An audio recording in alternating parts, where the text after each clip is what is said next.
എൻ്റെ ഡാഡി പ്രത്യാശയോടെ കടന്നു പോയിരിക്കുന്നേ. പ്രത്യാശയോടെ ഞങ്ങളെ വിളിച്ചില്ല. ഡാഡി വിളിച്ച് പ്രാർത്ഥിച്ചു.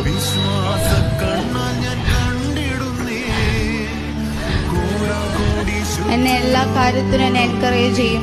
ഞാൻ ഓരോന്ന് ചെയ്തിട്ട് ചോദിക്കും, ഡാഡി അത് ശരിയായോ, ഞാൻ ചെയ്തത് ഇഷ്ടപ്പെട്ടോ. എൻ്റെ ഡാഡിയുടെ സന്തോഷം കാണുന്നതായിരുന്നു എനിക്ക് ഏറ്റവും വലുത്. ഡാഡിയും ചോദിക്കും, ഓരോന്ന് ചെയ്തിട്ട് ചോദിക്കും, ഷൈനിയെ കൊള്ളായിരുന്നോടി എന്നൊക്കെ ചോദിക്കും.